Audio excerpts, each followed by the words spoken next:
Turn up your volume. Because you're about to listen to The Sick Podcast. NYCFC Views. Collins approaches the shot, and New York City wins the first MLS Cup on their first try, and they're going crazy. Tiene tiro y gol!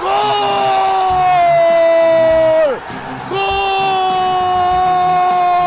New York City es el campeón de Major League Soccer. The sickest New York City FC podcast. It's gonna be sick. Hello, everybody. Live again. 44 MLS players are on World Cup rosters. That's a record. You got the U.S. men's national team warm-ups, the first one without Matt Freese. And you also got MLS saying the most people watching, the most people attending games ever as well. Well, not ever, but a big increase from a year ago. I'm Glenn Crooks. There's Roberto Abramowitz, and Roberto is also in Charlotte for the Senegal game, so we'll get his thoughts on that as well, including an interview with Alex Zendejas. And Roberto, it's I think let's just start there. There's some New York City stuff along the way here, but we'll save that for near the end. And welcome, and how you doing? But what was I guess I don't think I've really heard, except a little bit from the players, from Pochettino, what the atmosphere was like. There was a lot of red, white, and blue in the stands is what we hear. Sometimes that's not always the case when we travel around our great country. No, it's not. And I mean, they had over 57,000 fans. So everything that you could see on TV seemed to be pretty full. Everything to the right was pretty full. Everything below us was pretty full. Only above us and a little bit to the side, I think that was the empty. I mean, that stadium holds over 70,000, but I mean 57,000, and it was American fans. I would say maybe about 15 to 20% might have been Senegal fans who showed up and showed out. Good for them.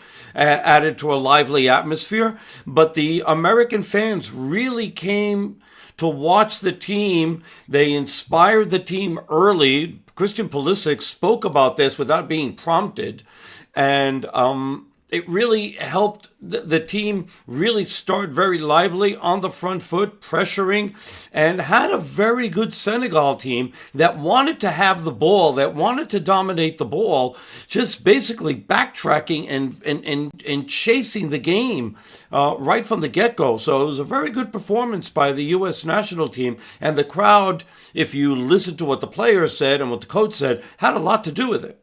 Yeah. Well, let's go to the New York City story to start with here. And Matt Freese not starting, Matt Turner getting the start. And then we see Chris Brady come in the second half.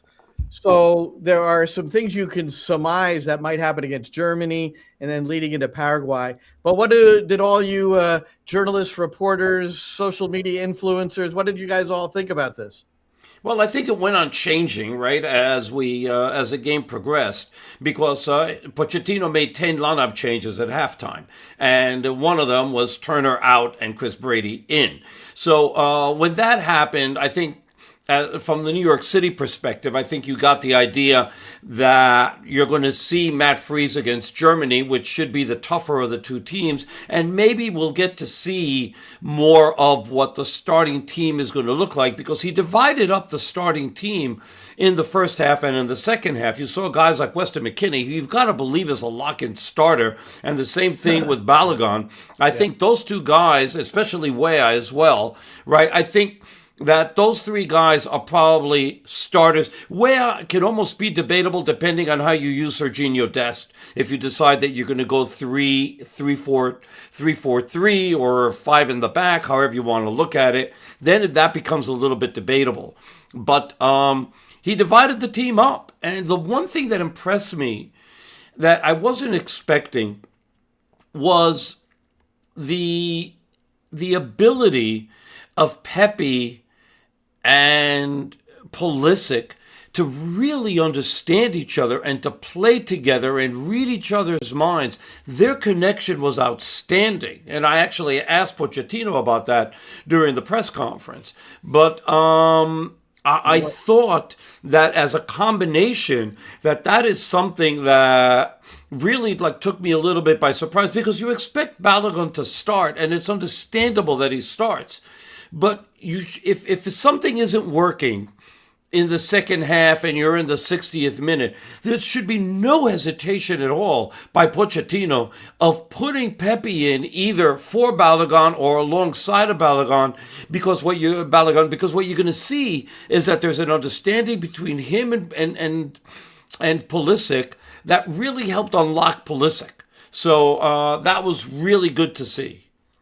20 passes leading up to the first goal, and we learned later that Mix Discarud, how about that name? We haven't heard that one in a while, and here was what Opta put out. 20 passes in a build-up for Serginho Dest's opening goal. The U.S. hadn't had a longer passing build-up to a goal since Mix Discarud scored against Germany in 2015, and that was 30 passes. What do you think of that? It was pretty good, but it was actually the last two passes that really unlocked the Senegalese defense and allowed the goal to happen. I get that. I thought I'd sneak in a Mix Discarud, who's also the... No, it was very nice of you, and that's when Mix was a big deal. Coming in, I mean, he was like the budding star of New York City FC, along with his David Villa guy and Pirlo. And but here's the deal with Discarud: 4 goals in 39 games for New York City, 6 goals in 38 matches for the U.S. men's national team. I think that's pretty interesting. Hey, let's go back to the importance of the victory. And this is Pochettino postgame. So this is one of the interesting things that he said, because he was giving it the old, obviously it made us feel better, but he added to that because he thought it was maybe even more important for the support. But the important thing more for us, or more to continue improving, is also for the fans that really believe in us, that the good feelings, with that victory. I think it's more important for the environment than for us. That for us is important. Important always to win. But the thing is, it's important also for the environment to trust a little bit after the last 2 games against Belgium and Portugal. That was a little bit, again, you win a game, you are at the top, you lose a game, is to try to find, that balance into a right to the competition, the official competition, the World Cup, with good feelings. Of course, now in 1 week we are going to face another amazing, national team like Germany. But in this way, to be honest, doesn't matter if we face Germany or another team. Why? Because in different games, we were the problem, not to be in the right place, and, with the right commitment, with the right attitude, being a group, very solid group, and being all together like we showed today. Yeah. So that's the it's not about who we play, it's just about us and the attitude. And everyone, that was there, that watched, the former national team coaches who are doing a podcast now, everybody seemed to think that the game face was on in the pregame warm-up, and it carried on through the game. I agree. And considering the last 2 games that they had, which was against Belgium and Portugal, which did not go very well, especially the Belgium game when the U.S. lost 5-1, and you and I were there in Atlanta for that one. You were there for the second one as well. And the team just really didn't perform very well. Now, there's also some other things that happened in the game, especially the tying goal and the mistakes that were made there, especially by Robinson. Not Anthony, but Miles Robinson. Miles Robinson, who plays for Cincinnati, and Chris Brady, who plays for the Chicago Fire, who's been playing very well in MLS this year.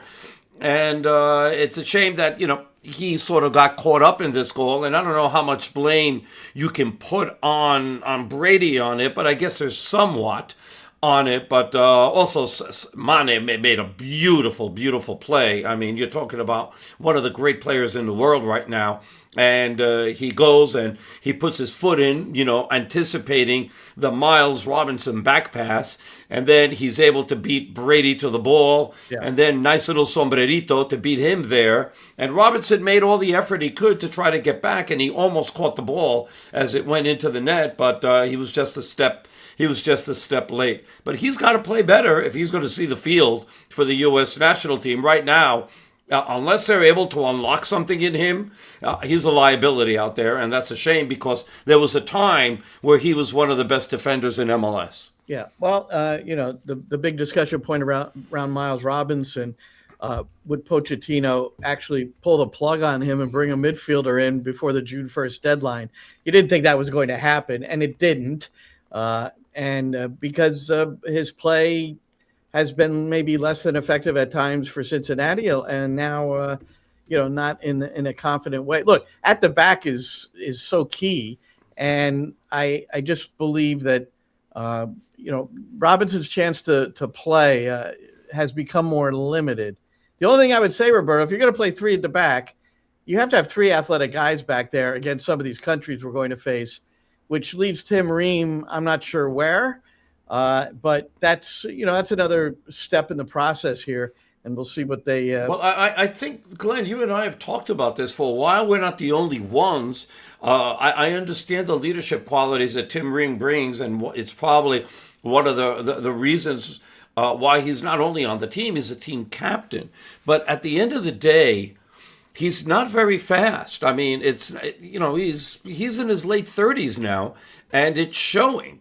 So I'm hoping that Pochettino is seeing what we're all seeing, and I just don't see how Tim Ream can start some of these games, against Paraguay, against Australia, against Turkey, whatever you want, because I have a feeling he's going to be a liability. And look, I love Tim Ream, but I'm also watching him play, and I just don't get it. I would say, Roberto, when you say I hope Pochettino is seeing, what you see, I think Pochettino's got things handled. I think he knows what he's doing. So I'm going to trust whatever he does because he's also seeing training. He's also scouting these teams to the depths that we're not. So we don't know who's attacking for the right side for these teams that they've seen. So, but I agree with you too. And I have always said, if you're going to play three to back, man, Tim Ream has to be perfect, right? He has to be perfect. He has to be perfect in his positioning. Like, he has to be perfect, or he's possibly going to get into some trouble. Hey, if I could go back just to your Balogun Pepe thing, I've had this discussion now with a couple of people, and I don't know if you agree, but the biggest concern, I think, for the U.S. is the defensive side of the ball, conceding goals. 100%. But it's not like the team is scoring boatloads of goals. I recognize 3 goals against Senegal. I recognize that occurred. I recognize Pulisic has awakened, resurrected, whatever you want to call it.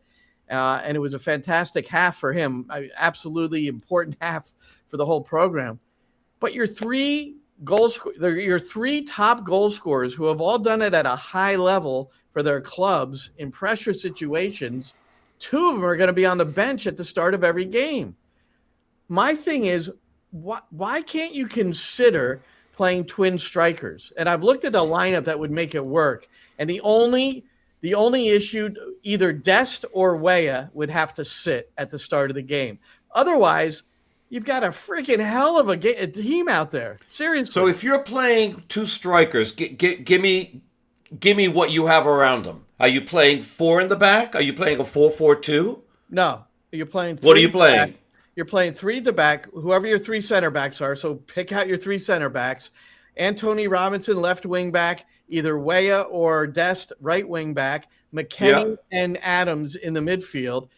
Christian Pulisic's in front of them, but he's given the liberty to drift left or right. He has full liberty to read the game. And then those 2 strikers up there with Balogun, who moves so well. Pepe can lock in and become more of the poacher. I don't know.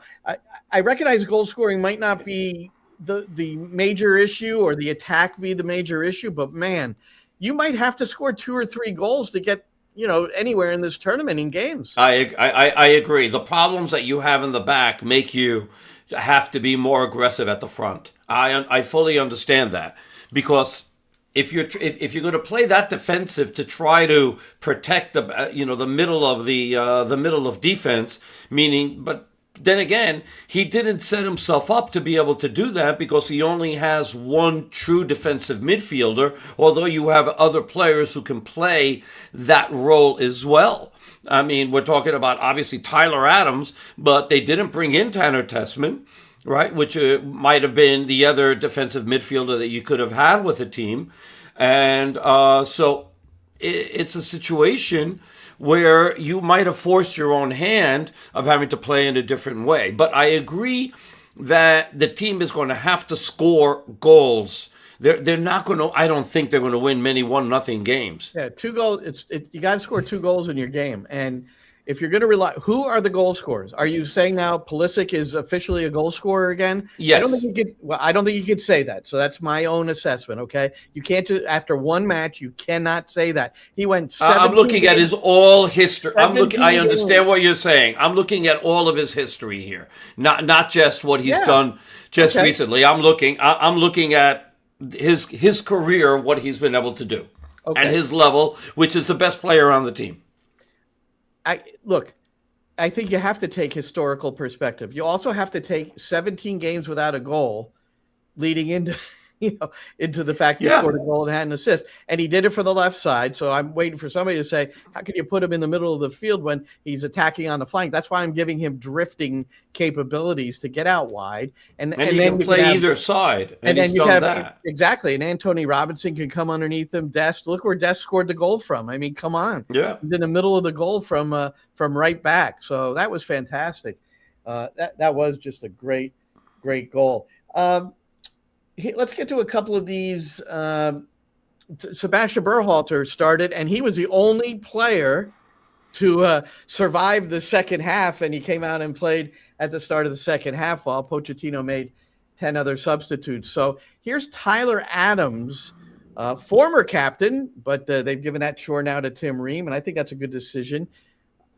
But let's talk about that on the other side of this. But here's Tyler Adams talking about Sebastian Berhalter after the match. Yeah, listen, I always knew he was an incredible person because, in 2022, you see the coach's son come around the players, and he's incredibly humble about how he goes about every single thing that he does, and he's an honest player in everything that he does as well. I think how he's grown since he's come into the national team is immense. I think he offers a lot of qualities on the field.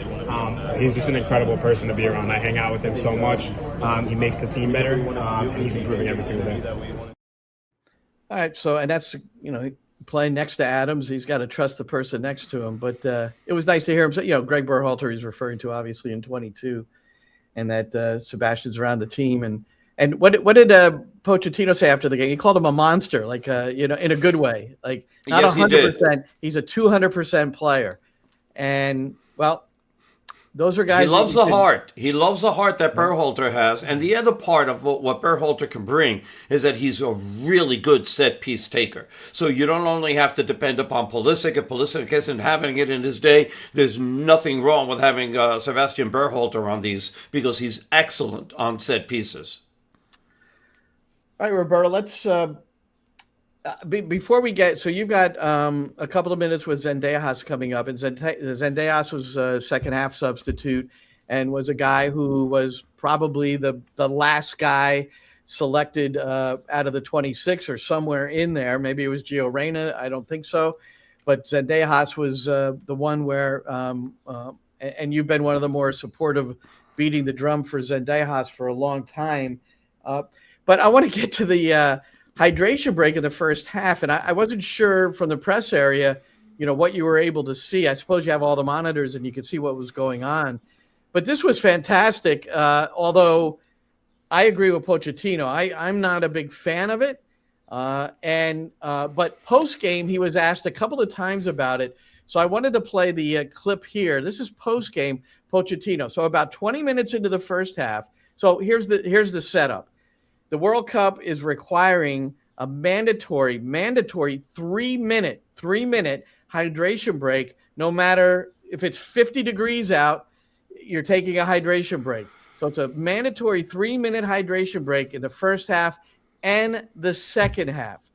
So here was Pochettino responding to questions about that afterwards.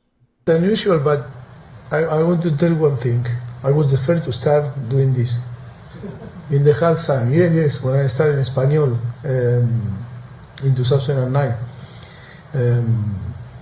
I think it's very helpful for the player to see actions. It's not only to tell what do you want improve or what they need to do is when they see the image. I think is really important now. We have the chance because we have an amazing federation that you already saw in the training in our training national training, that we have a big screen with the possibility to every day to show different types of scenes. I think the player need to feel but also need to see, very visual. And I think if we have the possibility to 3-4 action and how we need to improve in offensive and defensive in the two phases of the game, I think it's really helpful. This water break, I think, is important if we can do this. Mm-hmm. But now I don't like. But I use the water break to try to help my players, no? But still I don't like. I prefer, of course, if it's too hot, I think the water break is important because the health of the player the first. But if it's not too hot and we are going to play in a stadium that is 21, 22, 23 degrees, I think it's not necessary to stop. I think the players are prepared and are ready to compete during 45 minutes. Yes, rules that for sure I don't like. They say that they are going to help to the spectacle,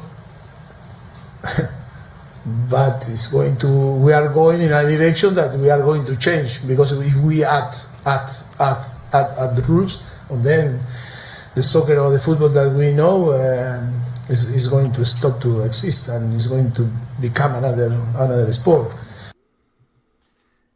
And he's obviously referring to the sport of basketball there, I would say, 4 quarters versus 2 halves. That's where I agree with him pretty close to 1,000%. But this goes one of two ways, Roberto. So you will look forward to the hydration break if your team is struggling and there are points that you need to make to kind of survive or, get through those next portions of minutes before halftime. But the U.S. unquestionably in this situation lost momentum because Senegal started improving after the water break. And so that 3-minute period, he could have gone over 3 or 4 actions like he described. I'm sure they were important points. You know what?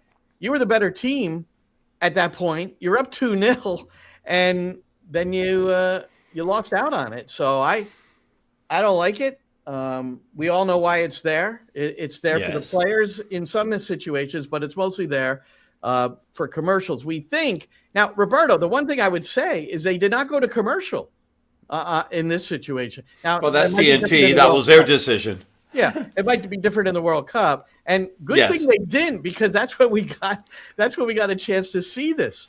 It was really kind of a. I think we're going to get like a split screen, Glenn. You see this in this in NASCAR, you see this in Indy, you see this in actually you see it in some of the MLS broadcasts that happens as well.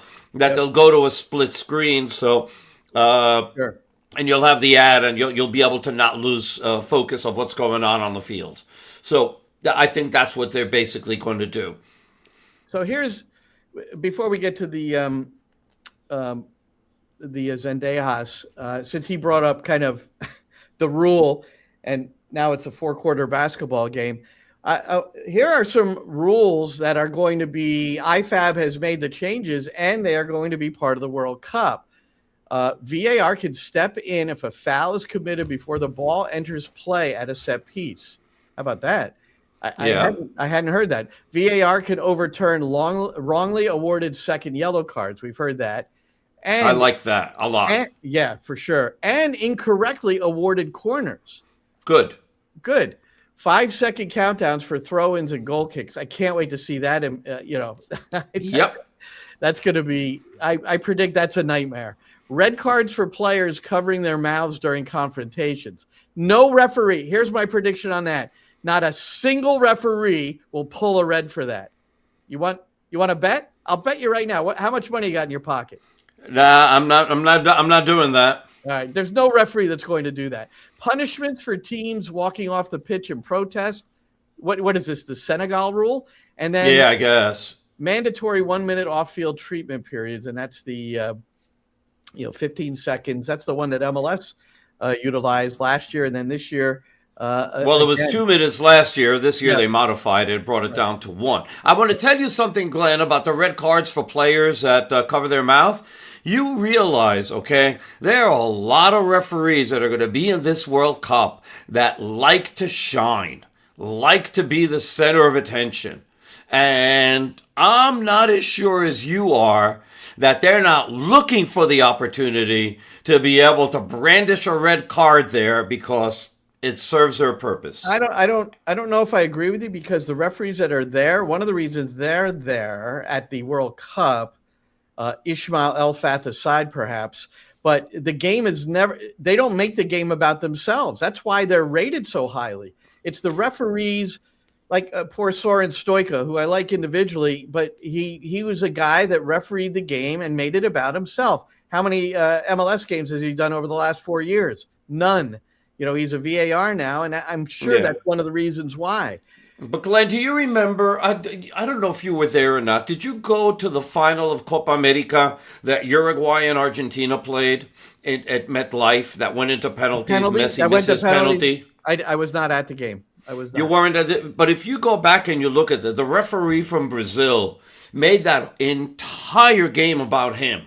And now we're talking about, one of the more high-profile events that are not in the World Cup, okay? Yeah. And here's a referee who was assigned to the game, who is supposed to, take it low, not figure, make sure Nope. He made the entire game about himself.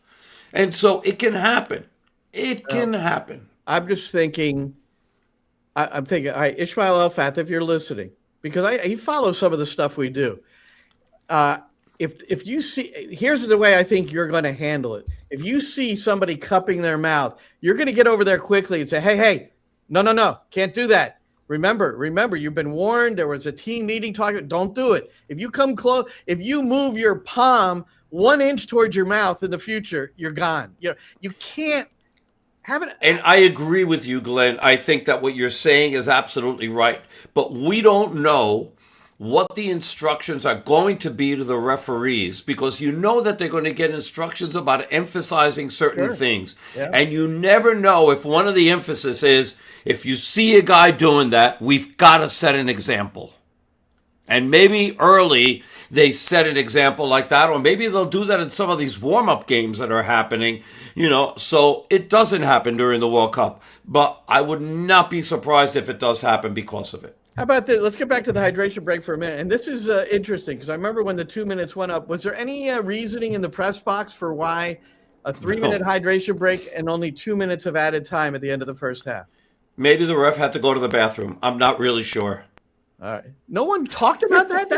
No, we didn't. Oh, what a lame group of press corps, man. Excuse me. How could you not see two and go like, wait a minute, we had a 3-minute hydration break. What's going on here? Whatever. You guys, come on. Who was there? Who are you sitting next to? Everybody was there. All right. I wasn't, but that's okay. Well, it's still everybody, by the way. Hey, so this guy. Are you going to be in Chicago? Are you going to Chicago? No. This guy was celebrating the FA Cup championship, even though maybe his ankle was still a little sore. That's Chris Richards.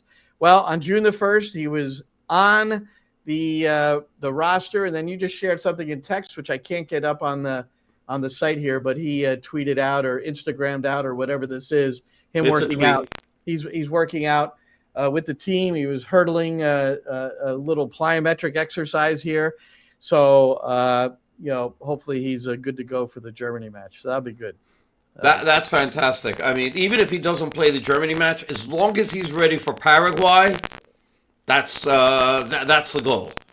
That's the goal. The fact that, there's grave concern, Glenn, because he's the best center back the U.S. has, and it's not even close, okay? There's grave concern that he wasn't going to be ready for the World Cup, or maybe at least not for the first round, and then what do you do? Do you decide to keep him on the roster, hoping that, the U.S. is able to make it out of its group, which it should, right? And then he's able to play in the knockout games? Or is it as bad as it is, as bad as they might have thought, some of it might have thought it was, and then all of a sudden he can't play at all, and now you got to find somebody to replace him with.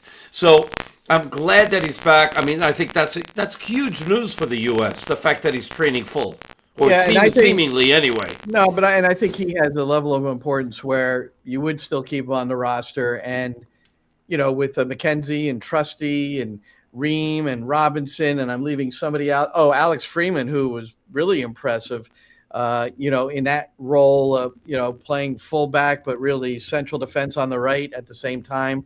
Just that hybrid that they use. Hey, one other rule thing here, Roberto, and again, I didn't think of this, but here's how it's written. I got this out of Soccer America. Getting suspended for yellow card accumulation will be less likely at the World Cup because of the extension of an extra round.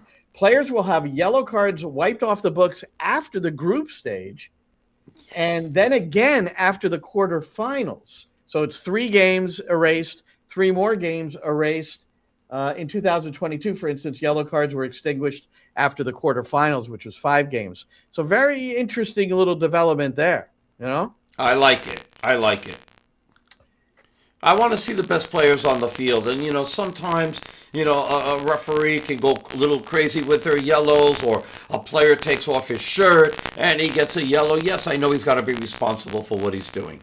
But, sometimes it's like such petty things that they get a yellow for, and then all of a sudden they're missing a key match. And they can't do that. Yeah. They can't do that. Let the players play. All right, so the player you spoke with one-on-one, Alex Zendejas, there's a decent chance that he'll have some sort of an impact that helps the U.S. get deep. I feel the same way about Pepe. I know you do about Zendejas as well. Why don't you set up this 3-minute spot? So what happened is that I asked to speak to Alex, and he had to go back into the dressing room and do something. And then when he was coming back out from the media scrum, he was just like heading to the bus. And I was like, "Hey, Alex, you said you talked to me."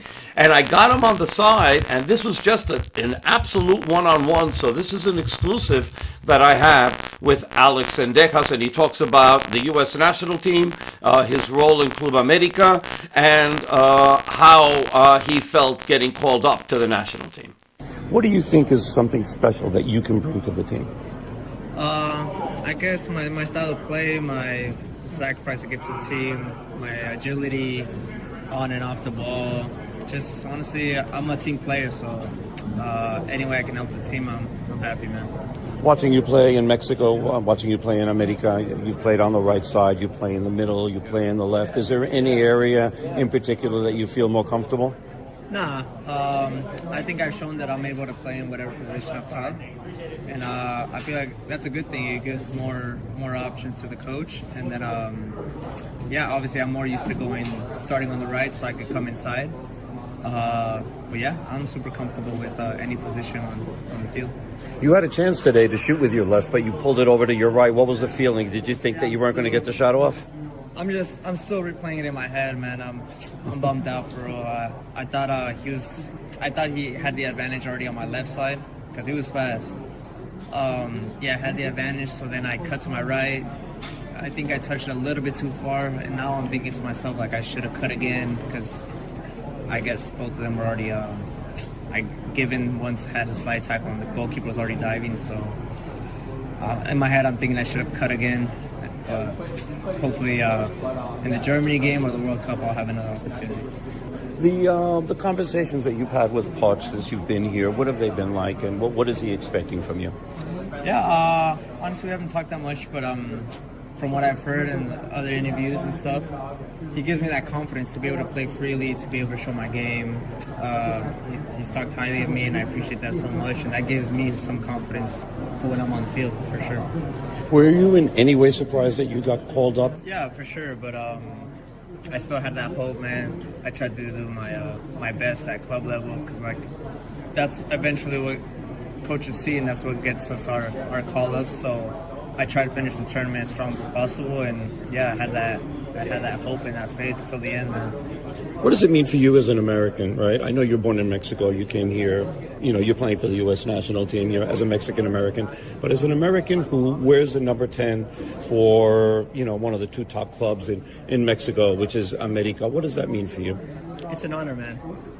They for sure see it super serious down there in Mexico. I'm grateful to be another player being able to wear that jersey because not everyone gets that opportunity, man. And to have that number at that club with that much pressure, it's something that I take every day, and I'm happy, man. I don't feel the pressure. I like to enjoy when I'm playing on the field and let the rest talk, I guess you can say. That's right. I don't feel that pressure. I like that, play free. And hopefully Pochettino, it seems like he feels like he can play that way. I hope so. Hopefully my mic is better too. I don't know if you can hear a difference or not. So far now. I was going to wait for the break here. It was getting bad. I see we got people writing us notes. Roberto, your mic. Exactly. We love them. Thank you. We much appreciate that. Because in my head, I'm hearing everything fine. So I appreciate everybody. Everybody's saying better, good now. All right. Sorry about my voice. That is just, that's a different story.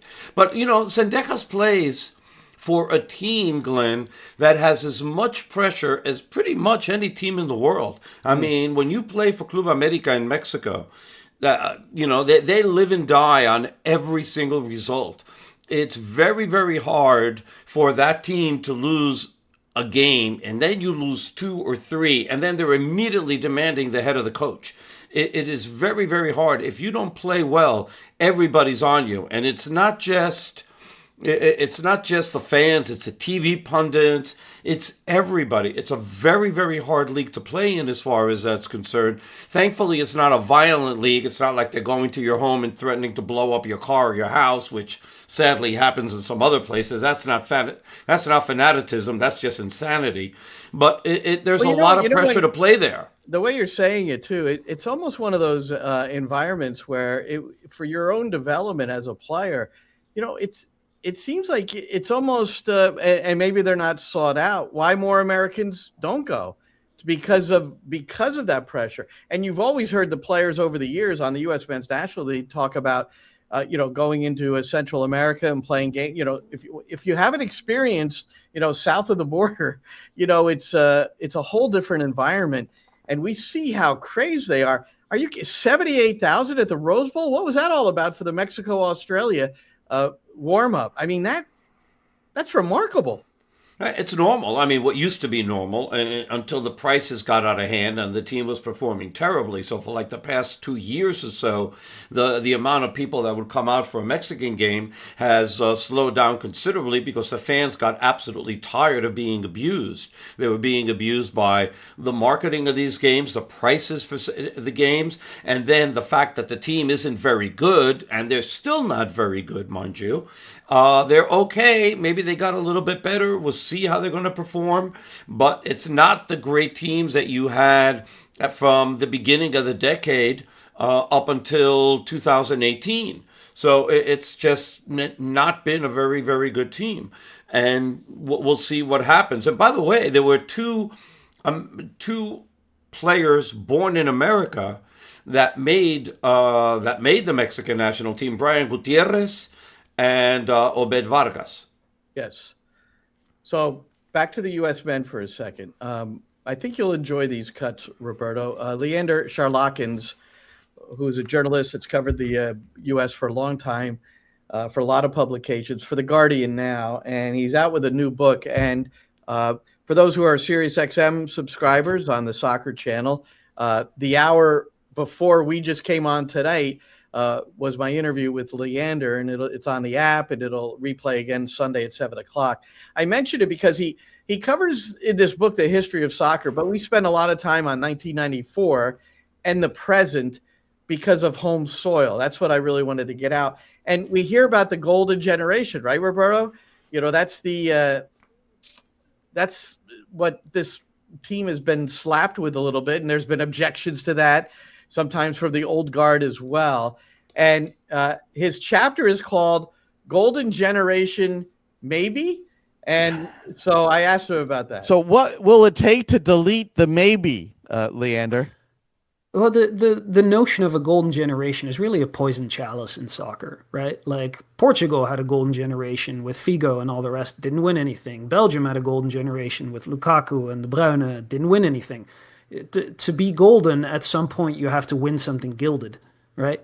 I don't know if that means the World Cup exactly, but maybe win Copa America or something like that. Like you really have to deliver in some way, something really, really meaningful. And maybe to this team, honestly, making the semifinal of a World Cup will be good enough to justify that moniker. But that's why I said maybe, right? Like you have to actually you have to make that count in some way. Yep, golden generation. So he says maybe semifinal puts them on that sort of pedestal. So we'll see. Now, I talked about 94 with him, too, the last time on home soil, the first time on home soil. And I've studied a little of Bora Milutinovic, who was our coach in 1994. But he brought out some stories that were absolutely remarkable. And I want to share one here, and it's highly entertaining. And I want to, before I play it, it's Eric Winalda. And you talked about Sebastian Berhalter, free kick specialist. So we know that he'll go on and take whatever turf they're on and preparing for, whatever stadium it is, when they go out to SoFi, he's going to take some set pieces off of that turf. Well, Bora had this thing. The Pontiac Silverdome was the first game against Switzerland. First ever indoor game in the World Cup. 95 degrees, humid. They laid down grass on the artificial surface. They watered it too heavily, apparently, because it was just I think Leander goes into that. Yeah, he does. I saw the piece, so Okay, he does. sorry. You're like giving away the whole story here. I don't want to. I'm sorry. I forget. I've told it. I just told it on the air earlier without the clip. So anyway, I'm not sure exactly how to set this up anymore, but to say Winalda was deceptive with his coach Bora Milutinovic. And Winalda had one of the kitmen sneak a bag of balls along with them. And either before or after, I forget, they had sort of this moment as a team after this long journey getting ready for this World Cup. Winalda took some free kicks because this was the first ever World Cup game played indoors. The Silverdome was an NFL stadium, and at the time, those were not built for summer events. So they were designed to keep the heat in rather than letting it cool, because now stadiums are used year-round for concerts and the like, and so they have air conditioning. And when they put the artificial, or I guess the sod, the rolls of natural grass, and rolled them over the artificial turf, they watered them too much. And so, because they were so scared, I think, of the grass dying before the games were over. And so you had this closed stadium on a 95-degree Michigan summer day, and the grass was way too wet. So it felt like everybody in there was getting poached. And so Winalda wanted to know how the ball was going to behave in these weird indoor humid conditions. So he took a bunch of free kicks the night before. Bora found out and was upset because he didn't want anybody practicing that night. But if he'd not done that, chances are he doesn't score that free kick. The U.S. doesn't get a point, and they don't make it out of the group stage. So, Roberto, I just talked to Winalda just before we went on, and he confirmed that story. And he also confirmed that, there was probably a pretty good chances that he wouldn't have struck the ball like that because he only took two. Like, the assistant kit man snuck it in. And here's the thing. I had a text from one of his teammates in 94 who said that because I saw the same clip you did, that one that I put out on social media, nobody on his team knew he took free kicks, like practiced them. No one knew. And the fact is that Claudio Reyna normally took him, but he had a hamstring injury. And he said, Bora never said who's going to take the kick. So I practiced a couple, and then he took that one that we just saw. I mean, it was an unbelievable free kick goal, but what a story. So there's all kinds. Bora took Winalda out of a game once after he scored a goal, not in the World Cup, but in another game, and he yanked him, and he said, you should have taken the shot with the other foot. The other foot was more appropriate in that moment. And Ronaldo's like, what? Bora was great. I had a fantastic relationship with him, and I have some pretty good stories about Bora. I remember it was like one of those tournaments, before the Gold Cup and all that. They were playing. They played a game and they lost, and the next game, it was one of those 4-team tournaments, and the next game they had to play was against England in Foxborough. And the U.S. had lost the previous game, and everybody was like, they're going to get wiped out by England. And Bora was like, no. And he goes, no, we're going to beat them. And he told me, he says, we're going to beat them. And he used like a curse word because we were speaking in Spanish, and he speaks very Mexican Spanish. And he says, we're going to beat them. And I was like, all right. And so sure enough, they go and they beat them. I think Alexi Lala scored in that game, and they beat them 2-0 in Foxborough. Meola was like fantastic in goal. All this happened. I get into the locker room, and he looks at me, and he goes, chingada madre, te dije que le íbamos a ganar. And it was pretty funny for him to tell me. And just like that, he goes like, I fucking told you that we're going to beat them. And he did. So sorry for the cursing gods, but hey, I just wanted to keep it real. Well, you mentioned Lawless. So Lawless's quote in Leander's book is, Bora is a strange mix of Yogi Berra, Yoda, and Yogi Bear. And then you talked about the Mexican, or however you phrased it. He speaks 5 languages and none of them well. That is well. Spanish he speaks well. Spanish he's good. He's good. Wow. And by the way, I need to say something about Leander. Hold okay, on. Leander, who I've known for years, great writer and great knowledge on the sport. He is also like one of the major English professors at Marist University, where Eddie goes to. Well, he's journalism and sports communication. Yes. He's at Marist. Up there, yes. Yeah. Not an English professor. Well, in English. Well, yeah, it's mostly in English, but yeah, I would Well, think. it's in English, but it's not English. Right. So continuing, Alexi said he's the most frustrating coach in person that I've ever met, and also the most illuminating. In a strange way, he's the best coach I ever had. And Leander was saying a lot of his teammates felt the same way. So he obviously got something out of them, because, the Brazil match, though, was interesting. He got criticized there. You go up a man and you're still playing everybody behind the ball, or however that went. So. Yeah, that was very defensive. And God, I still remember the Leopoldo elbow to Tab Ramos that knocked him out. Yeah. Knocked him out cold. All right. Well, thanks, everybody, for bearing with me on that one. It's a great interview. The book is fantastic. And, and my book is too, but I'm plugging his glad book. That you think so. I'm and sure. then Michael Lewis is my guest next week. He's written a book, so I'm promoting everybody else's book. They need to start promoting. Anyway, what hold on. I got a book here that we should be promoting. Give me a second. I don't know if we did this yet. I don't know if this is the one. Yes. Well, I hope it's mine that you haven't read yet. It's not. It's not yours. It's not yours. It's Carlos Mojica's book. We did Carlos, but go ahead. Okay, well, this is it. It's called Gold, Awesome Soccer Stories and Fun Facts for Kids. Really good book. Carlos Mojica, who used to be the PR director for the Columbus Crew, great guy, and it's a fun book. And really well if done. you got kids, let's go. And even if you don't, become a kid again and read up on it. It's on Carlos Mojica. Yep. I wrote a review on Amazon, so get your act. Very nice, Glenn. Thank you for one-upping me. MLS TV and attendance viewership up 62%. I guess the removal of the paywall helped there. Hell yeah. Attendance is up. New York City's attendance is up 8.9%. Now, I took this from the New York Soccer Journal, the boys. But with the 45,000 plus for Messi, the average of the rest is actually down from a year ago. So the Messi effect for the viewership and attendance in particular, well, both in particular. So it's still kind of 5 teams set new single game records, all with Messi. That came out of Soccer America. So shocking. The post-Messi, that's why the World Cup's important. All these different things are important. Well, there's one more game coming up. There's one more game coming up that's also going to blow up the attendance, and that's when LAFC comes in with Sun Myung Sung. So, Sun. And attendance is going to blow up for that. There'll be over 30,000, if not more. I mean, all we had to, I mean, you remember what happened when the U.S. national team played South Korea at Sports Illustrated Stadium. I mean, we thought we were in Seoul. And I'm telling you, everybody's going to be crossing over the George Washington Bridge.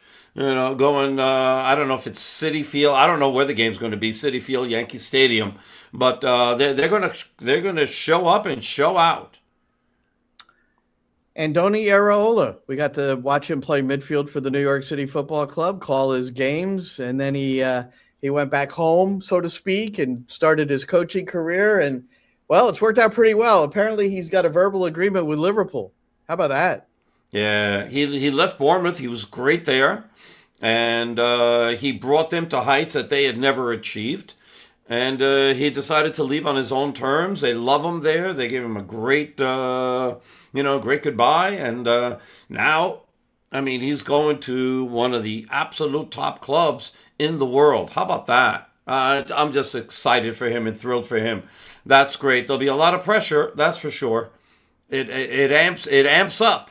Yeah, and we all, generally we know people, and he seems to be the type that will have the level-headed. But I think you thought the same thing with Arne Slot, so it's hard to say. Well, he was doing fine until he got into a fight with one of his better players, and that just blew up the whole thing.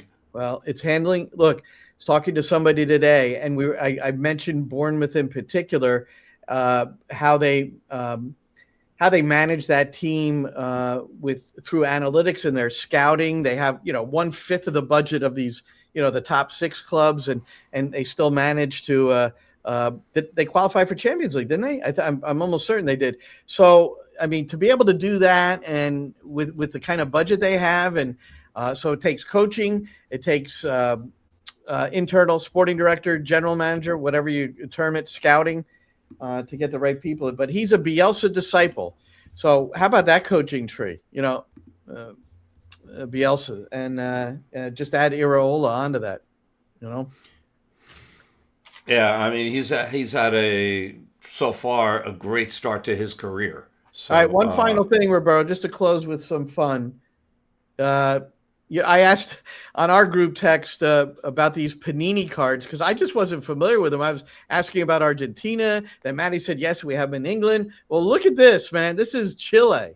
What you're seeing here might look like a crowd at a music festival, but it's actually thousands of people swapping Panini stickers. About 8,000 football fans gathered in Santiago in Chile over the weekend to make sticker swaps ahead of the Men's World Cup starting. Some fans were even able to complete their books apparently. That's 980 stickers filling 112 pages. It's the biggest edition yet. It means that even without any duplicates you need 140 packs, but realistically many more. It's 1,100 Chilean pesos for one pack, which works out at around 90 pence. In the UK, they're a bit more at £1.25 a pack. It's likely people were on the lookout for sought-after stickers like Kylian Mbappe and Lamine Yamal, but if you're looking to find your favourite player, then I'd say this is probably the place to be.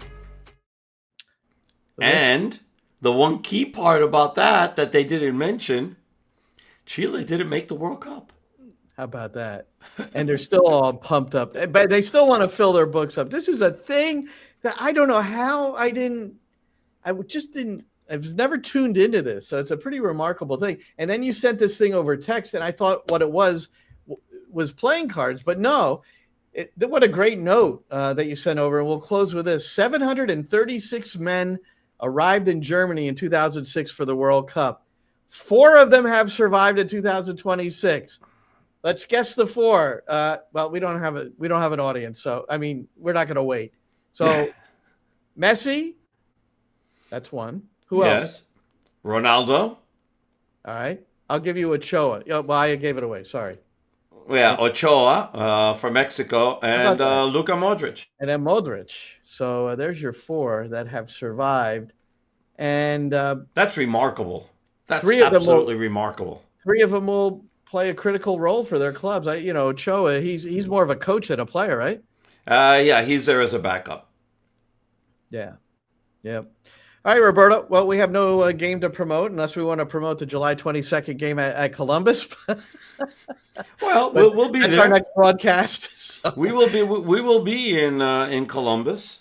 Yep. And well, next time we meet, we'll be able to talk about Chicago when the U.S. plays Germany, and we'll see how if our boy Matt Freese is in goal to start. I think that would be a massive shock if he weren't. Exactly. I think the only thing that would keep him out is some sort of a knock. So hopefully training's going well for Matt, and he gets that opportunity. And I guess the way I would predict it, he'll play the full match, and he'll start against Paraguay. I don't think that's a unique perspective. I just think based on how that first match went, I think it looks pretty good that way. I agree. And I was like sort of shocked that Pochettino said at the press conference that they had at the reveal a week ago that, it was a wide open competition, because that got overlooked by just about everybody in media that he said that. We didn't overlook it, but it wasn't talked about a lot. He made a reference post game too after the win against Senegal that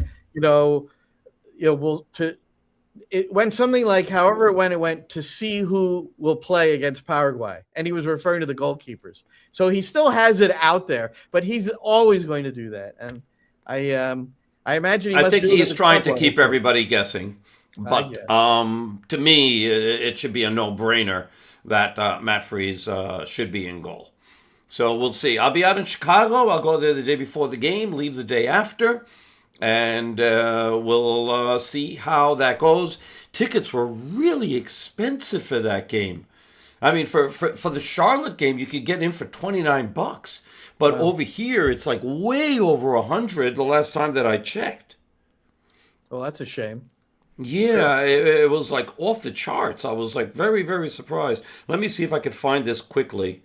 If anybody else can find it, what ticket prices are, I'd appreciate it. But let me see if I can find this quickly. Well, why don't we ponder that and put it up on social media so we can finish this thing off. Go. I mean, wait, hold on. I found it. All right. I guess I'll plug. My book is Put It On Frame 2.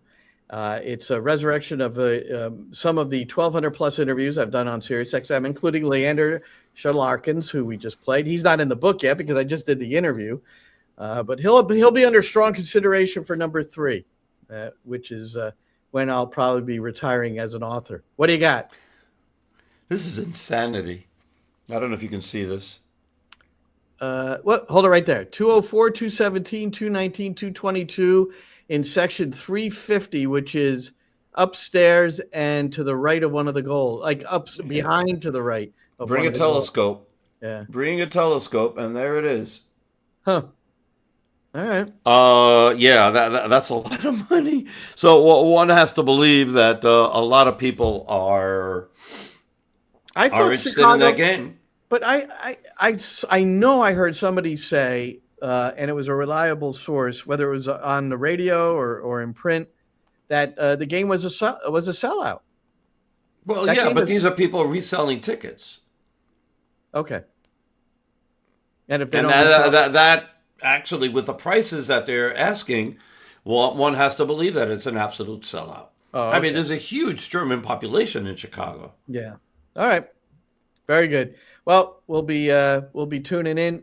For Roberto, I'm Glenn. Thank you so much for joining us here, and we'll talk to you again next week at some point here on NYCFC Views Live, special U.S. Men's National Team edition. And that's a wrap. Hope you don't miss us too much until next time. Follow the Sick Podcast NYCFC Views on YouTube, Instagram, Facebook, Google Play, and Apple Podcasts.